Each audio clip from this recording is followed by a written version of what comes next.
When I wasn't living in New York City, I used to travel quite a bit by car. I found myself in this little town in Delaware called Milford. I had plans down there not too far in a place called Rehoboth Beach, which I think was like 45 minutes or an hour away. I was supposed to leave the day after, but to avoid getting up early in the morning and leaving, I ended up leaving after work, which was approximately 6 o'clock p.m., and taking the drive that night, which lasted about 5 hours and change since I was only staying here for an extremely short amount of time.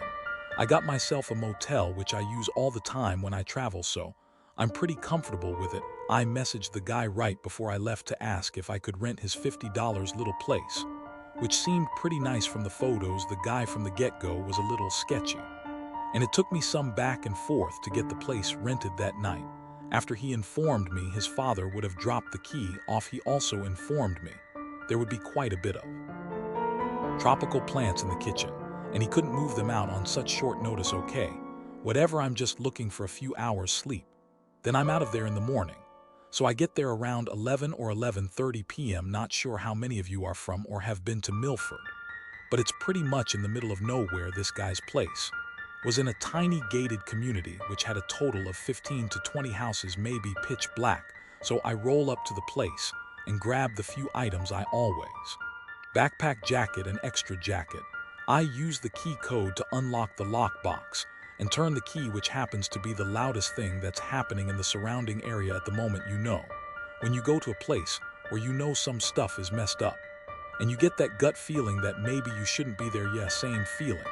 So I put my stuff down on the recliner in front of me, and yes, lo and behold, a lot of tropical plants in the kitchen. I look around this place. Decent living room, bedroom number one, dolls from the 50s, everywhere, twin-ized mattresses with no bed frame, and no sheets lay in the middle of the floor. Okay, yeah, forget that room, go to the next room.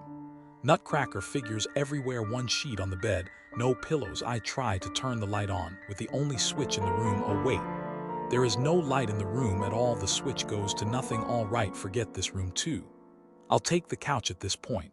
I felt pretty uncomfortable, but I knew it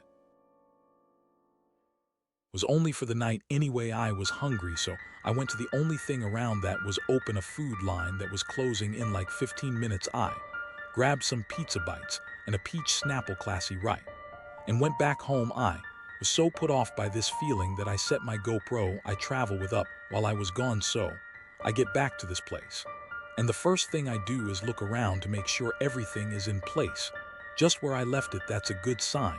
I get my GoPro, take the SD card out. Card in my laptop. I still have the footage somewhere. I wish you guys could have seen this place. It looked like where you would spend your last seconds. Lo and behold, nothing on the footage at this time.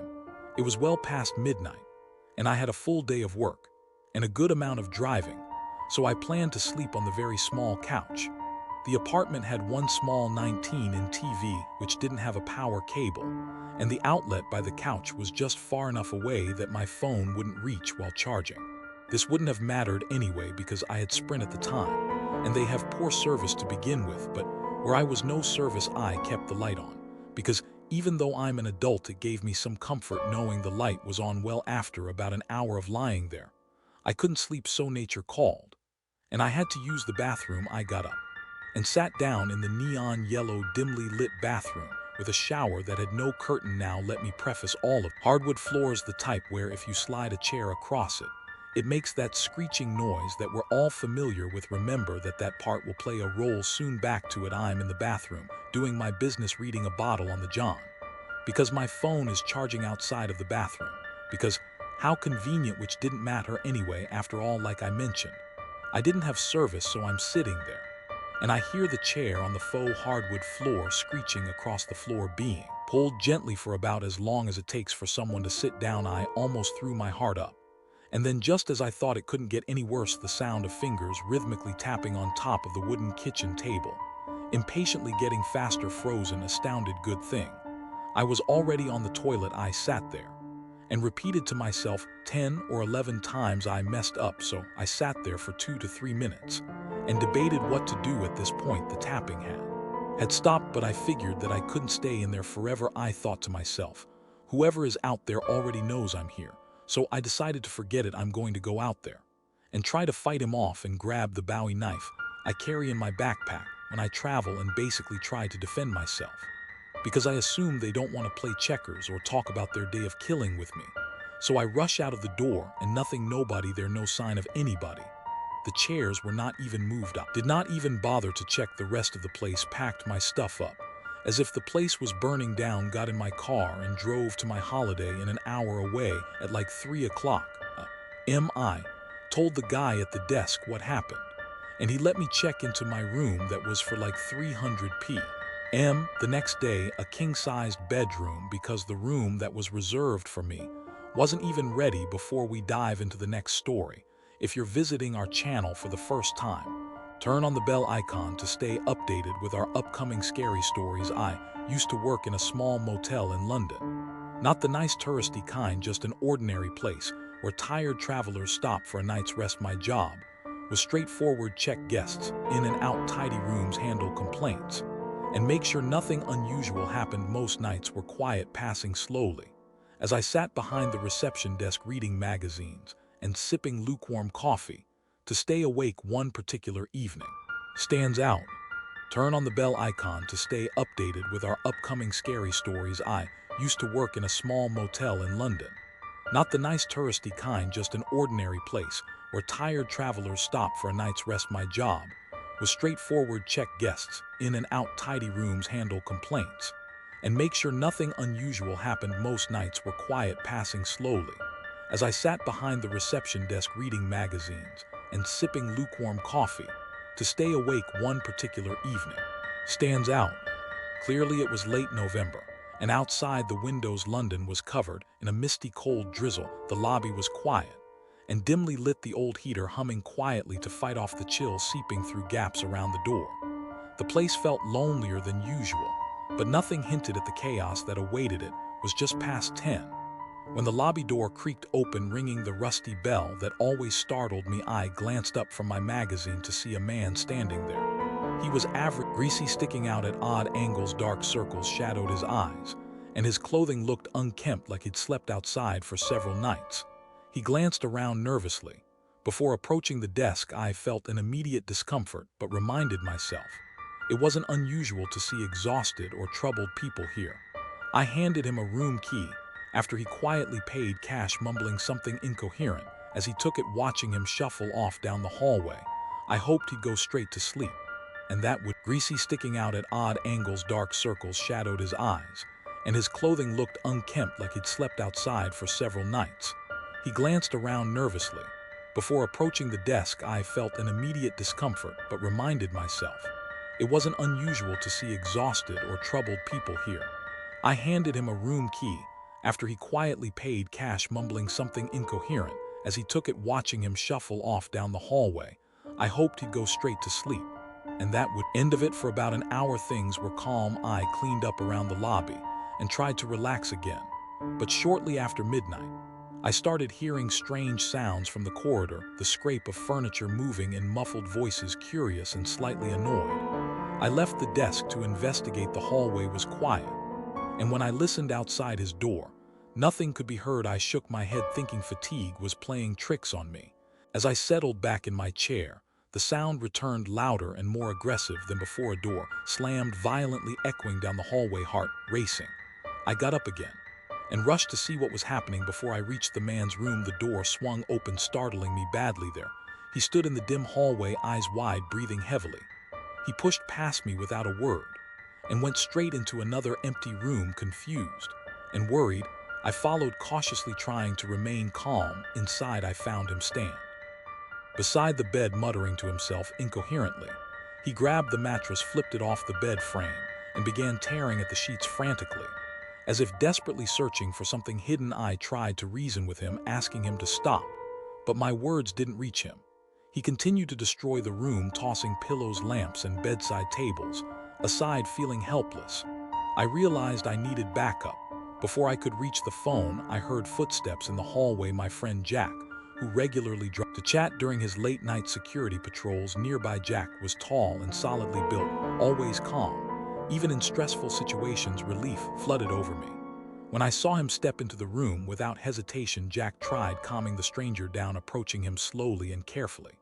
But the man, instead of calming, lashed out wildly, fists flying and eyes full of rage. Jack was prepared. But the struggle was violent and chaotic, making the small room feel even smaller as they furniture. I stood frozen, heart pounding in panic, unsure of what to do. Then Jack, breathing heavily from the struggle, finally managed to pin the man down against the carpeted floor. He yelled at me urgently, "Call the police now." My hands trembling, I picked up the bedside phone, dialing as quickly as I could manage. The dispatcher sounded calm, asking me questions, as Jack kept the man restrained beneath him. It felt like forever, but soon enough I heard sirens wailing out. The quiet night, the police burst in, quickly taking control of the situation. Two officers carefully lifted the stranger off the floor and secured him in handcuffs. He resisted violently, screaming and thrashing, until they finally managed to escort him outside with him gone. The room suddenly felt eerily quiet, disheveled, and destroyed, a stark reminder of the chaos we just experienced. The rest of the night was a blur of police questioning and reports. Jack sat quietly beside me as we explained repeatedly what had happened. Several guests, disturbed by the noise, gave their statements as well. It turned out the man had been involved in similar incidents before, driven by personal issues and substance abuse.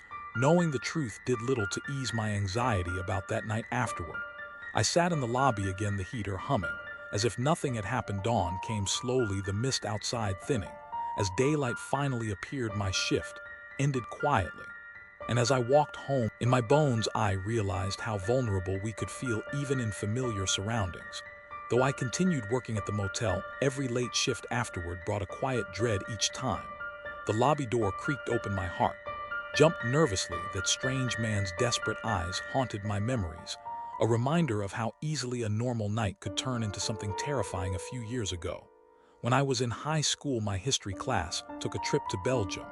We were all GCSE students, excited for the adventure ahead, but little did we know this trip would turn out to be one we'd never forget for all the wrong reasons. It all began when our bus pulled up to a rundown motel on the outskirts of a small town.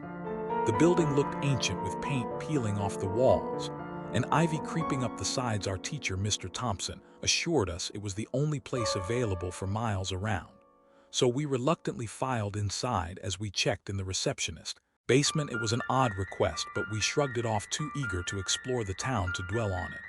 We were assigned the only room on the top floor, which meant a long climb up creaky stairs. The hallway was dimly lit, casting eerie shadows that danced along the walls. I couldn't shake the feeling of unease. As we reached our room, inside, the atmosphere was musty and stale. The furniture looked like it hadn't been updated since the 1970s, and the curtains were threadbare. Bare light. We quickly claimed our beds, but no one seemed eager to explore the rest of the motel. As night fell, the darkness outside seemed to seep into our room, making it feel even more claustrophobic. Dr. Thompson tried to lighten the mood by suggesting we order some food and watch a movie. But the tension lingered in the air. I couldn't shake the feeling that we were being watched. Every creak of the floorboards and every rustle of the curtains sent shivers down my. Needing to use the bathroom, I felt a sense of dread wash over me.